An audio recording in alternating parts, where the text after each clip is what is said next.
Hello friends, welcome back to our YouTube channel GS club.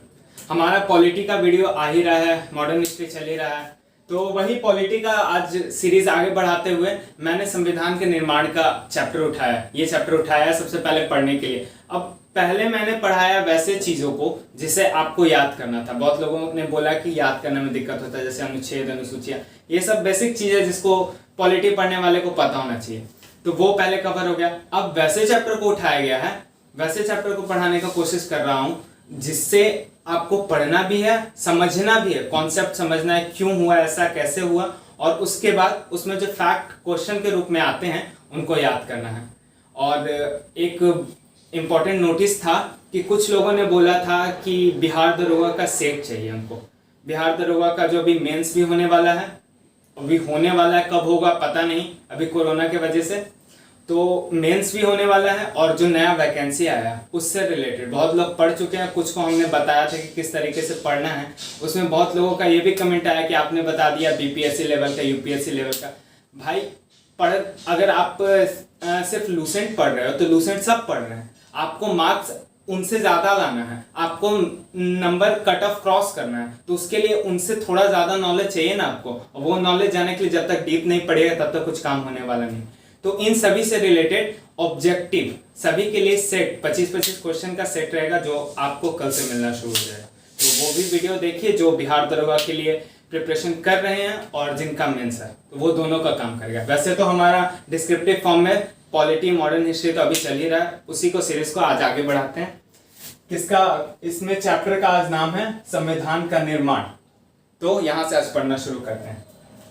संविधान की जरूरत क्यों पड़ी? जैसे हमारा देश आजाद, बहुत लोग चाहते थे कि हमारा देश आजाद हो, सभी की एक इच्छा थी कि हम ब्रिटिश की गुलामी से बाहर निकले, लेकिन कोई ये नहीं सोच रहा था कि हम जब आजाद हो जाएंगे तो यहाँ जो अभी जिस तरीके से चल रहा है हमारा देश, आगे किस तरीके से चलेगा, किस तरीके से सरकारें बनेंगी, किस तरीके से लोगों को रोजगार रहेगा, उनका नहीं रहेगा, कैसे वो अपना जीवन व्यतीत करेंगे, इन सभी चीजों के बारे में किसी ने नहीं सोचा था।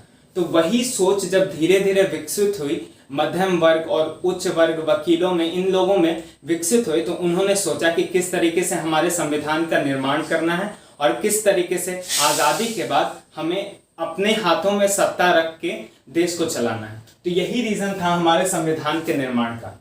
तो शुरू करते हैं। सबसे पहले संविधान सभा का गठन, किस तरीके से संविधान बनाने के लिए एक सभा का गठन किया गया। तो सबसे पहले संविधान सभा के गठन के लिए 1895 में तिलक जी का एक संविधान प्रस्ताव आया था।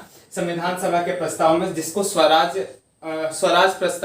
विधेयक कहते हैं, उसमें उन्होंने बोला था कि एक संविधान सभा होना चाहिए जिसके आधार पर हमारा संविधान हो। तो हम ये देख सकते हैं कि संविधान निर्माण के लिए शुरुआत कब हो गया, 1895, और हमें आजादी 1947 में मिली। तो हम ये भी नहीं कह सकते कि सारे लोग वैसे ही थे जिन्हें ये नहीं पता था कि हमारा आगे कैसे चलेगा। कुछ लोग ऐसे थे जो सोच रहे थे कि अगर हमें आगे मिल भी जाता है आजादी तो हम किस तरीके से उसको आगे बढ़ाएंगे, किस तरीके से हमारा देश चलेगा।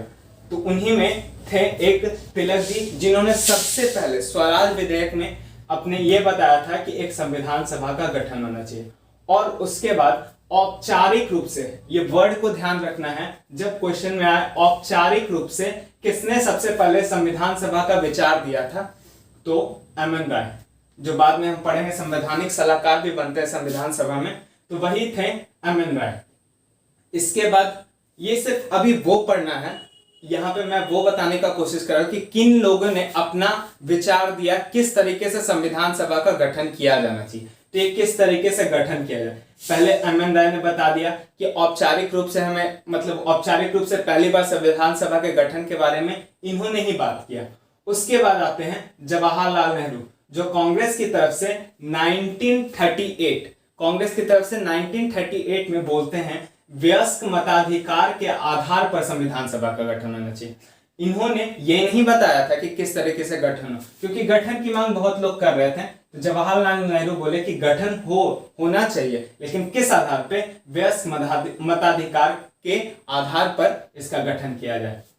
और यही सब जो मांगे थी, इन्हीं मांगों को आगे बढ़ाते हुए 1942 में जो क्रिप्स मिशन आया था वो पास हुआ, उसमें बिल की संविधान सभा होगा और उसको व्यवहारिक रूप कब मिला, तो व्यवहारिक रूप कैबिनेट मिशन 1946 के तहत मिला, जिसमें हमारा व्यवहारिक रूप से संविधान सभा के गठन की बात की गई।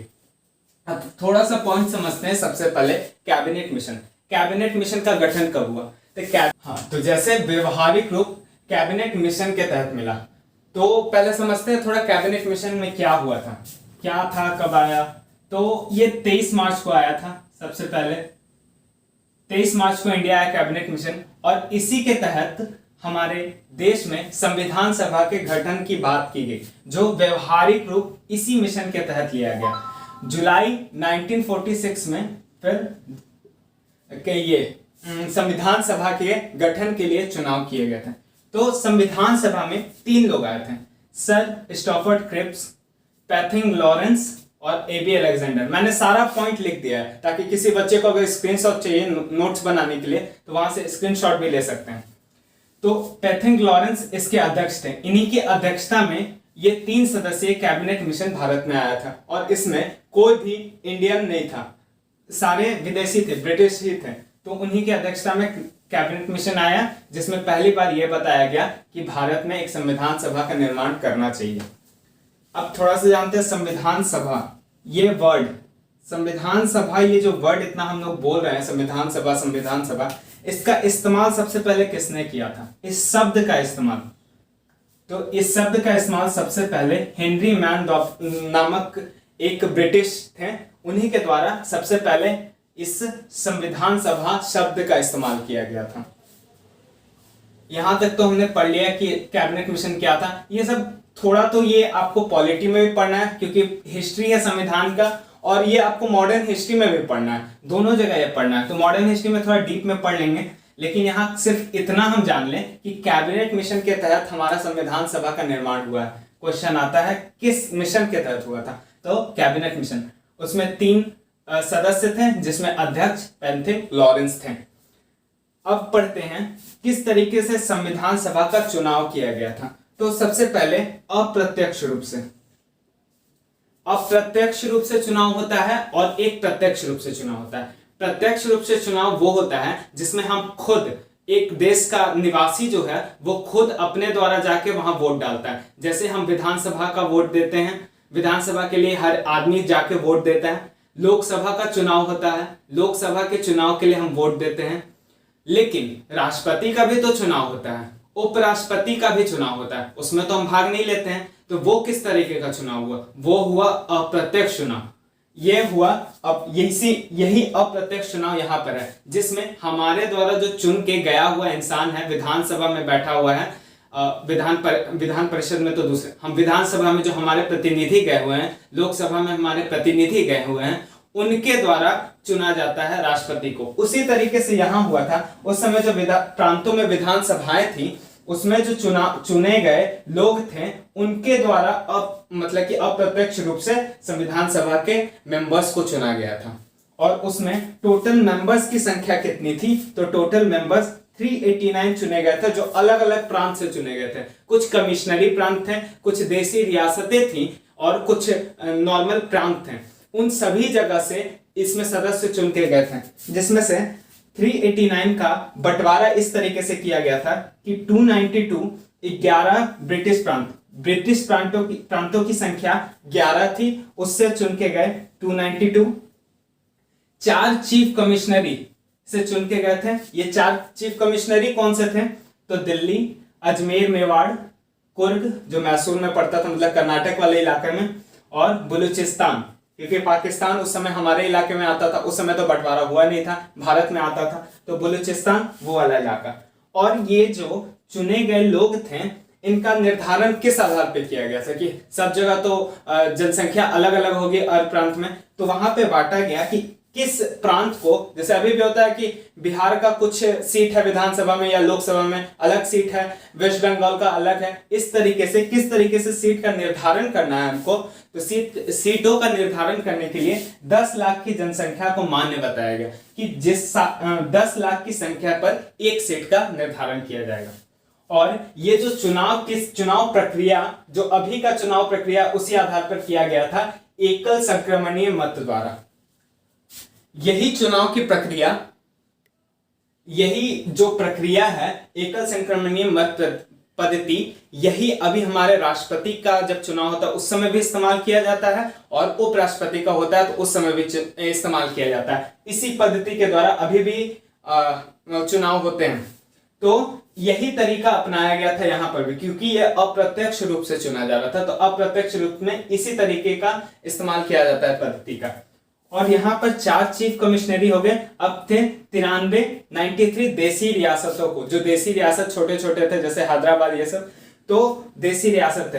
हैदराबाद मैंने बोला, लेकिन हैदराबाद एक ऐसा रियासत था जो कभी भी संविधान सभा में भाग नहीं लिया था, ये भी आपको ध्यान रखना। ये भी क्वेश्चन बहुत आता है कि हैदराबाद, तो अच्छा लिखना क्या, मैंने बता दिया। तो हैदराबाद एक ऐसा देसी रियासत है जिसने कभी भी संविधान सभा में भाग नहीं लिया था। उसको बाद में सरदार पटेल इंडिया में जोड़ते हैं, वो तो बाद का बात है। तो ये ध्यान रखना है कि क्या क्वेश्चन था। तो 93 सीट निर्धारण किया गया था देसी रियासतों द्वारा। अब इसमें 296 वहां सीटों का निर्धारण, मतलब सीट आगे 296 कौन कौन से, सबसे पहले ये 292 और 4, इनको जोड़ के 296 सीट यहां हो गया। और 93 तो अलग था देसी रियासत, जो बाद में भर नहीं पाता है, क्योंकि देसी रियासत मना करते हैं हम नहीं आएंगे, हम नहीं आएंगे, तो इस तरीके से ये नहीं भर पाता है सीट। लेकिन यहाँ 296 जो सीट था उसका निर्धारण होता है। इसमें भी कांग्रेस है, मुस्लिम लीग है और अन्य है। सबसे पहले इसमें भले ही सीटों प्रांतों के हिसाब से, लेकिन सभी जितने भी समुदाय थे, जितने भी धर्म के हिसाब से थे, उन सभी लोगों को इसमें जगह मिली थी। सबके लिए सीट आरक्षित किए गए थे। हिंदू हो, मुस्लिम हो, सिख हो, पारसी हो, एंग्लो इंडियन हो, SC ST हो, सभी के लिए, महिलाओं तक के लिए इसमें सीट का निर्धारण किया गया था। और ये करना भी बहुत अच्छा तरीका था, ताकि सभी जाति के लोग, सभी मतलब मेल फीमेल हर तरीके के लोग इसमें भाग लें और इसको समझे कि ये हमारे हिंदुस्तान के लिए बहुत महत्वपूर्ण काम किया जा रहा है। तो सभी लोगों को इसमें शामिल करने का मेन मकसद यही था, ताकि सभी लोगों का हमें सपोर्ट मिले। तो उसी तरीके से 296 जो थे, इनका डिवीजन हुआ पहले तो इस आधार पर कि कांग्रेस को 208 सीटें मिली थी, मुस्लिम लीग को 73, और अन्य दल जो थे, जिसमें छोटे छोटे बहुत सारे दल थे अलग अलग प्रांत में, तो उनको मिला के हम मानते हैं 15 सीट। मेनली क्वेश्चन यही आता है, तो यही ध्यान रखिए। कांग्रेस 208, मुस्लिम लीग 73 और अन्य 15। और इसमें 3 जाति महत्वपूर्ण मानी जाती है। एक ये मुस्लिम माना जाता है, एक सिख माना जाता है और एक सामान्य माना जाता है। एक सामान्य आता है जिसमें मुस्लिम और सिख के अलावा जो जाति थे उनको लिया जाता है। तो ये हो गया हमारे सीटों का निर्धारण। 389 सबसे पहले पूरा ओवरऑल, 292 11 प्रांत ब्रिटिश प्रांतों से, 4 चीफ कमिश्नरी से, 93 देशी रियासत, जिसमें इसको नहीं जोड़ना अभी। 296 का निर्धारण किया गया, 208, 73 और 15 इनके हिसाब से किया गया। अब चुनाव बता ही दिया मैंने, एकल संक्रमणीय मत पद्धति द्वारा होता है। अब इसमें मैंने ये बताया कि सभी लोगों को सीट आरक्षित था, इस तरीके से सीटें मिलती थी। तो SC को मिली 26 सीट, ST को मिली 33 सीट और महिलाएं, इसमें संख्या थी, मतलब इतने सीट नहीं बोलेंगे, संख्याएं थी। इस जाति के लोगों की इसमें संख्याएं थी। सीट तो पहले बता दे कि कैसे कैसे निर्धारण हुआ, लेकिन संख्याएं अलग हैं। इसमें SC 26, ST 33 और महिलाओं तक की संख्या जो बताया, महिलाओं को भी मिला था जगह, वो थी 15। यहां तक खत्म होता है चुनाव पद्धति। किस तरीके से संविधान सभा के लिए स्टार्ट, पहला प्रोसेस शुरू हुआ। बहुत सारी समितियां भी बनी हैं, बहुत सारी समितियों को भी हमें पढ़ना है जो इन सभी कामों के लिए इसके उत्तरदायी माने जाती हैं, तो उनको भी पढ़ेंगे। पहले इतना पढ़ें। इस तरीके से चुनाव किया गया। अब कार्य की प्रणाली किस तरीके से काम की, इसकी, अब संविधान सभा बैठा है तो किसी तरीके से उसका चुनाव हो गया, चुनाव होना था, चुनाव हो गया। अब उसका बैठक करवाना है, बैठक तो होगा। तो सबसे पहली बैठक कार्य प्रणाली के अंतर्गत सबसे पहली बैठक उसकी 9 दिसंबर 1946 को होती है, जिसमें टोटल सदस्यों की संख्या जो वहां बैठते हैं उस समय 211। याद रखना, सारा ये फैक्चुअल है, यहां तक आपको फैक्चुअल मिलेगा, लेकिन कॉन्सेप्ट आपको यही समझना है कि किस तरीके से, किस लिए ये सब काम हो रहा था संविधान निर्माण करने के लिए। और क्वेश्चन ये फैक्चुअल आ जाते हैं इससे, तो वो मैंने पॉइंट वाइज लिख दिया है। पहली बैठक 9 दिसंबर 1946, उसी टाइम जिस टाइम ये संविधान सभा और इसका गठन किया गया था उसी टाइम है 46। और जस्ट इसके 2 दिन के बाद दूसरी बैठक 11 दिसंबर 1946, और फिर 2 दिन बाद तीसरी बैठक 13 दिसंबर 1946। तो सबसे महत्वपूर्ण यही तीनों है बैठक जो स्टार्ट में आपसे पूछे जाते हैं। 2-2 दिन का डिफरेंस है, 9, 11, 13, सभी दिसंबर और सभी 1946 में हो। तो ये पहले याद कर ले तीनों बैठक। 9 दिसंबर 1946 को संविधान सभा की पहली बैठक हुई। अब क्वेश्चन आता है ये बैठक हुई कहां थी, तो ये बैठक आपको नई दिल्ली में ये बैठक हुई थी। नई दिल्ली के कौंसिल चैम्बर के पुस्तकालय भवन में ये बैठक की गई थी। अब हुआ पहला बैठक 9 दिसंबर 1946 को, जिसमें 211 सदस्य। इसमें क्या किया गया, अब मतलब कि आपका सभा बना है तो उसमें बात विवाद होगा ही होगा, संविधान किस तरीके से बनेगा, तो उसके लिए एक अध्यक्ष की जरूरत थी। और उस समय संविधान सभा के अंदर एक सबसे वरिष्ठ पर्सन मौजूद थे जिनका नाम था डॉक्टर सच्चिदानंद सिन्हा। डॉक्टर सच्चिदानंद सिन्हा को उस वक्त संविधान सभा का अध्यक्ष बनाया गया और इसलिए इनको अस्थायी अध्यक्ष माना गया। इनको अस्थायी अध्यक्ष बोला जाता है क्योंकि उस टाइम जरूरत थी इन्हें अपने बातों को किसी इंसान को बताने के लिए जो उस संविधान सभा को हेड करे, उनको मैनेज करे। तो उस टाइम सबसे वरिष्ठ आदमी जो सच्चिदानंद सिन्हा थे, उन्हीं को संविधान सभा का पहला अस्थायी अध्यक्ष बनाया गया। यही चीज को दोहराते हुए दूसरी बैठक जो 11 दिसंबर 1946 को हुई, इसको ठीक किया गया। इसमें अस्थायी अध्यक्ष चुना गया और यही सब काम मेनली इससे पूछा जाता है। पहले में अस्थायी चुना गया क्योंकि उस समय किसी को पता नहीं था, यही सोच लीजिए कि कैसे सभा को संगठित करना है, तो अस्थायी सदस्य चुने गए। लेकिन दूसरी बैठक में उन्होंने सोचा कि हमें एक अस्थायी अध्यक्ष की जरूरत है जिसे हम बार बार ना बदलें और वो एक ऐसा इंसान हो जो थोड़ा समझ बूझ रखे और हमारी बातों को अच्छे से सारे सदस्यों में विस्तारित करे। तो एक अस्थायी अध्यक्ष के रूप में डॉक्टर राजेंद्र प्रसाद को चुना गया, जो आगे चलकर हमारे देश के राष्ट्रपति भी बनते हैं सबसे पहले। तो ये अस्थायी अध्यक्ष बने और इसी समय सभा के 2 उपाध्यक्ष भी चुने गए थे। एक थे डॉक्टर HC मुखर्जी और दूसरे थे VT कृष्णमाचारी। ये उपाध्यक्ष चुने गए और ये प्रथम अध्यक्ष चुने गए अस्थायी। अब होती है संविधान सभा की तीसरी बैठक, इसके जस्ट 2 दिन के बाद 13 दिसंबर 1946। इसमें क्या किया गया, इसमें उद्देशिका प्रस्ताव, जो आज हम अपने संविधान में प्रस्तावना देखते हैं, वो इसी उद्देशिका का रूप है। यही उद्देशिका है, समझ लीजिए। यही उद्देशिका को हमारे संविधान के प्रस्तावना के रूप में अपनाया गया, जो पेश किसके द्वारा किया गया, जवाहरलाल नेहरू के द्वारा। ये 13 दिसंबर 1946 को जवाहरलाल नेहरू द्वारा संविधान सभा के समक्ष पेश किया गया और इसको स्वीकृति मिली है 22 जनवरी 1947 के।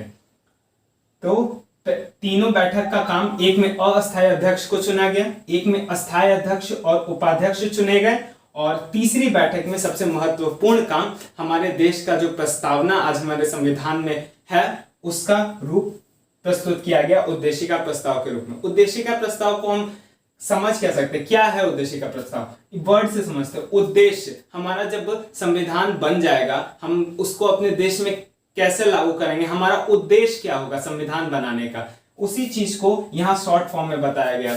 इसीलिए हमारे प्रस्तावना को हमारे मतलब कि भारत देश की कुंजी, संविधान की कुंजी भी कहा जाता है। स्टार्टिंग हम प्रस्तावना देख के अपने संविधान का ओवरऑल लुक तैयार कर सकते हैं, अपने माइंड में इमेजिन कर सकते हैं कि किस तरीके से हमारे देश का आगे संविधान बनने वाला है। तो इसको जवाहरलाल नेहरू द्वारा ही बनाया गया था और उन्होंने ही पेश किया था। और जैसे शुरू में ही बता दिया, संवैधानिक सलाहकार के रूप में एमएन राय थे और यही आपको यहाँ पर औपचारिक रूप से सबसे पहले संविधान सभा की मांग भी करते हैं। तो यहाँ तक आया हमारा संवैधानिक सलाहकार एम.एन. राय के रूप में। तो एक बार तो बोर्ड का काम खत्म हो गया, दोबारा मैंने लिखा है कुछ पॉइंट्स, जो कुछ पॉइंट्स बच गए थे उनको बताना था। तो मैंने अभी आपको बताया कि संविधान बनाने में सिर्फ संविधान सभा का काम नहीं था, उसमें कुछ कुछ समितियां भी बनी हुई थी जिनको उनके काम सौंपे गए थे। उसी तरीके से कुछ समितियां हैं जो कुछ महत्वपूर्ण समितियां हैं जिसके अध्यक्षों का नाम हमेशा क्वेश्चन में आ जाता है, तो वो बताया मैंने। तो यहाँ जानते हैं सबसे पहले कौन कौन सा है। संचालन समिति। संचालन समिति हमारे देश के राष्ट्रपति बनते हैं सबसे पहले राजेंद्र प्रसाद, तो एक मतलब, और संविधान सभा के सबसे पहले अध्यक्ष भी बनते हैं, अस्थायी अध्यक्ष, जो मैंने आपको पहले बताया। तो संचालन करने का काम कौन करेगा? राजेंद्र प्रसाद। ये याद करने का तरीका इस तरीके से याद कर सकते हैं। तो संचालन समिति राजेंद्र प्रसाद। दूसरा है संघीय संविधान समिति। अब एक यहाँ संघ है संघीय संविधान समिति, एक यहाँ है संघ शक्ति समिति। तो संघ से याद कर सकते हैं, दोनों संघ वाला जो था समिति, उसके अध्यक्ष जवाहरलाल नेहरू ही थे। ये दो हो गया, तीन हो गया। अब है प्रांतीय समिति।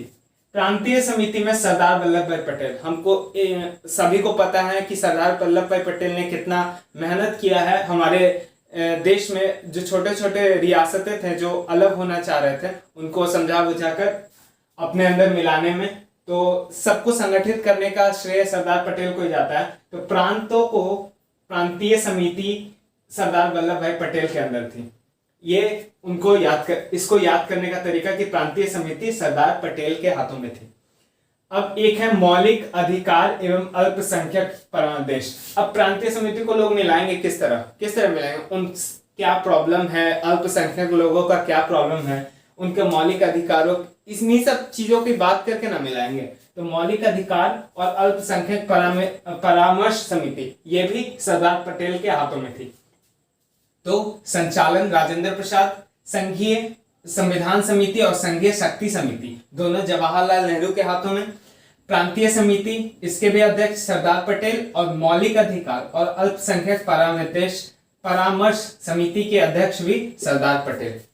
अब इसमें दो उप समितियां थी, जैसे ये यहाँ है मौलिक अधिकार और एक है अल्पसंख्यक। यहाँ है मौलिक अधिकार और यहाँ है अल्पसंख्यक। इनके लिए भी उप समिति बनाई गई थी, दोनों कामों के लिए अलग अलग। तो इसके मौलिक अधिकार के उप समिति के जे.बी. कृपलानी बनाए गए थे अध्यक्ष, और अल्पसंख्यक उप समिति के एच.सी. मुखर्जी। जैसा कि हमको पता है या आपको नहीं पता हो तो मैं बता दूं कि संविधान सभा जब बना था तो संविधान सभा का काम संविधान बनाना था, लेकिन जब तक संविधान नहीं बना तब तक देश की पार्लियामेंट के रूप में भी संविधान सभा ने ही काम किया, संसद के रूप में संविधान सभा ने ही कार्य किया। तो जिस टाइम संविधान सभा के रूप में उसकी बैठक होती थी तो डॉक्टर राजेंद्र प्रसाद जो अस्थायी अध्यक्ष बन चुके थे वो उसकी अध्यक्षता करते थे, और जिस टाइम वो पार्लियामेंट संसद के रूप में बैठती थी उस समय जे.बी. कृपलानी ही उसकी अध्यक्षता करते थे। तो एक पॉइंट था उसी में मौलिक अधिकार उप समिति के भी अध्यक्ष जे.बी. कृपलानी है। तो नाम तो इनका काफी पता भी होगा, काफी लोगों को याद रखना बहुत जरूरी है। अल्पसंख्यक उप समिति के एच.सी. मुखर्जी। एक है झंडा समिति, इनके राजेंद्र प्रसाद। ये क्वेश्चन तो बहुत ज्यादा पूछा जाता है। तो राजेंद्र प्रसाद झंडा समिति या राष्ट्रध्वज समिति डॉक्टर राजेंद्र प्रसाद। अब आता है एक समिति प्रारूप समिति। ये वही प्रारूप समिति है जिसके आधार पर हमारे संविधान का निर्माण हुआ। इन्हीं को बोला गया था कि एक बेसिक स्ट्रक्चर बनाने के लिए हमारे संविधान सभा का, वो सभा बन गई, वो संविधान उनके सामने पेश किया जाएगा कि कैसा संविधान हो तो वो उन्हें पास करने का काम कर सकते हैं। लेकिन कोई एक ऐसा समिति भी होना चाहिए जो हमारे संविधान को बनाए, उसकी रूपरेखा को तैयार करे। तो उस लिए सबसे मेन इंपॉर्टेंट प्रारूप समिति थी, जिससे ड्राफ्टिंग समिति भी कहा जाता, ड्राफ्टिंग कमेटी भी कहा जाता था। इसका गठन किया गया था 29 अगस्त 1947 को ही। ठीक, अगस्त 1947, 29 अगस्त तो ये भारतीय खेल दिवस कल जो था, कल या परसों शायद था। तो 29 अगस्त 1947 इस दिन को प्रारूप समिति का गठन किया गया। इसके अध्यक्ष कौन थे? तो इसके अध्यक्ष भीमराव अंबेडकर को चुना गया, इसलिए उन्हें हमारे संविधान का पिता कहा जाता है या आधुनिक मनु की संज्ञा भी दी जाती है। तो भीमराव अंबेडकर ही वो शख्स थे जो हमारे संविधान को बनाने में सबसे ज्यादा अपना योगदान दिए थे। तो इसके अध्यक्ष डॉक्टर भीमराव अंबेडकर को ही माना जाता है। इनमें प्रारूप समिति में टोटल सदस्यों की संख्या कितनी थी? तो सदस्यों की संख्या थी 7। ये भीमराव अंबेडकर को जोड़कर है, वरना उनको हटाकर अन्य सदस्य पूछा जाए तो 6 थी। पहले सदस्य डॉक्टर भीमराव अंबेडकर खुद, दूसरे एन गोपाल स्वामी अयंगर, तीसरे अल्लादी कृष्ण स्वामी अय्यर, चौथे कन्हैयालाल मुंशी, पांचवे मोहम्मद शाहदुल्ला। तो छठे सदस्य के रूप में एन माधव राय आए जो बीएल मित्र के स्थान पर आए, ठीक। और 7वें नंबर पर टीटी कृष्णमाचारी आए जो खेतान की जगह पर आए, ठीक। तो ये हुए 7 सदस्य हमारे प्रारूप समिति का, जिन्होंने हमारे संविधान का निर्माण किया। अब यहां तक हो गया हमारे संविधान का निर्माण। अब कुछ फैक्ट है, कुछ ऐसा फैक्ट है जो जनरली पूछा जाता है लोअर से लेकर हायर एग्जाम तक। तो कुल कितना समय लगा? तो 2 वर्ष 11 महीने 18 दिन, इतना समय लगा इसको बनने में। बहुत लोग जो संविधान की आलोचना करते थे, आलोचक थे, उन्होंने बोला कि इसका काफी समय लग गया। जैसे अमेरिका का बहुत कम टाइम में बन गया था, तो अलग अलग देश का बहुत कम टाइम लगा, लेकिन अपने देश को बनाने में 2 वर्ष 11 महीने 18 दिन लगे। तो सबसे पहले इसका रीजन क्या होगा? तो रीजन ये है कि हमारा देश सबसे पहले कोई छोटा देश तो था नहीं, और हम अभी अभी आजाद हुए थे। हमें नहीं पता था क्या किस तरीके से करना है, आजाद होने वाले थे या हो ही गए थे ऑलमोस्ट। तो क्या किस तरीके से करना है, तो संविधान बनाने वालों ने यह सोचा कि हम क्यों ना एक ही बार ऐसा संविधान बनाएं जो हमें बार बार उसमें अच्छा, उसे समय के साथ तो संशोधन चाहिए लेकिन कुछ गड़बड़ी ना हो। इसलिए संविधान बनाने वालों ने अलग अलग देश के संविधान का सबसे पहले गहन अध्ययन किया, उसके बाद अपने संविधान को बनाया। और यही रीजन है कि हमारे संविधान को बनने में इतना समय लग गया था, जो हम लोग आगे पढ़ेंगे भी कि किस देश के संविधान से क्या चीज हमारे संविधान में ली गई है, तो वो पढ़ेंगे। तो वही रीजन है कि हमारे संविधान को बनने में इतना समय लग गया। इस पे कुल 114 दिन की बहस चली थी। टोटल 114 दिन बहस हुई, फिर जाके हमारे संविधान को पास किया गया कि ये हमारे देश लायक है। इसको अंगीकृत किया गया या पारित किया गया, पारित बोल सकते हैं, किस दिन किया गया? 26 नवंबर 1949। अब इस देश का क्या, इस डेट का क्या कंफ्यूजन है लोगों का?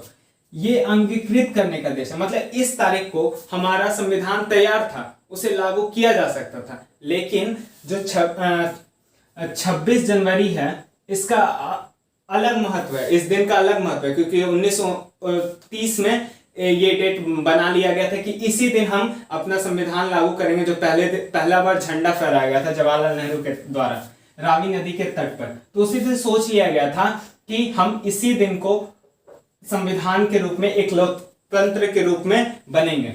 तो वही दिन यूज किया गया, और ये 26 नवंबर को बनने के बावजूद भी इसे 26 जनवरी के दिन लागू किया गया। और इस दिन बनने, ऐसा नहीं है कि सारा अनुच्छेद उसी दिन लागू हुआ, कुछ ऐसे 15 अनुच्छेद भी थे जिन्हें 26 नवंबर को ही लागू कर दिया गया था। वो खुद ऐसे अनुच्छेद थे कुछ जो खुद ही लागू हो जाते, तो वो खुद ही लागू हो गए थे। और 26 जनवरी को मेन रूप से हमारा गणतंत्र दिवस इसी रूप में मनाया जाता है कि उस दिन हमारा देश एक गणतंत्र के रूप में बनता है। तो अंगीकृत क्वेश्चन में आए या पारित आए, तो 26 नवंबर 1949। लेकिन लागू किस दिन हुआ? तो वो हुआ है 26 जनवरी 1950, अगले साल। संविधान सभा की अंतिम बैठक की गई है 24 जनवरी 1950 को। ये तो लागू कर लिया, संविधान हो गया, लेकिन कुछ ऐसे काम भी बच गए थे जिन्हें हमें करना था। और 24 जनवरी 1950 इस दिन हमारा राष्ट्रीय गान, राष्ट्रीय गीत को अपनाया गया। ये डेट था 24 जनवरी। इसी दिन हमारे देश के सबसे पहले राष्ट्रपति जो हुए राजेंद्र प्रसाद, उन्हें राष्ट्रपति के रूप में चुना गया, यही वो दिन है। तो इस दिन का अपना महत्व है। जस्ट गणतंत्र दिवस के 2 दिन पहले तो अंतिम बैठक इस दिन 2 काम, 2 नहीं 3 काम। पहले राजेंद्र प्रसाद को राष्ट्रपति बनाया गया, दूसरा राष्ट्रीय गान को अपनाया गया, और तीसरा राष्ट्रीय गीत को अपनाया गया। इसके पहले ही 22 जुलाई 1947 को हम लोग अपने राष्ट्रीय झंडे को अपना चुके हैं। तो ये तो एक एक्स्ट्रा है, इसको याद रखिएगा। ये 1947 में ही हो गया था, झंडे को हम अपना चुके थे, लेकिन यहाँ पे राष्ट्रीय गीत और राष्ट्रीय गान को अपनाए थे। इस संविधान सभा के एक सचिव भी थे, उनका नाम था HBR अयंगर, और एक मुख्य कैलीग्राफर थे, सुलेख अच्छे से लिखने वाला, जो हमारा पता है संविधान सभा इटैलिक शैली में लिखाया हुआ है, तो इसको लिखने का काम किए थे कैलीग्राफर जो थे प्रेम बिहारी नारायण रायजादा। तो ये था कुछ फैक्ट जो बच गया था। तो ये रहा आज का हमारा चैप्टर, संविधान का निर्माण, किस तरीके से निर्माण हुआ, क्या जरूरत थी, और बीच में जितने भी पॉइंट्स थे जो ऑब्जेक्टिव फॉर्म में पूछे जाते हैं, स्टैटिक फॉर्म में पूछे जाते हैं, और साथ ही साथ एक डिस्क्रिप्टिव फॉर्म, सब मैंने कंप्लीट कर दिया।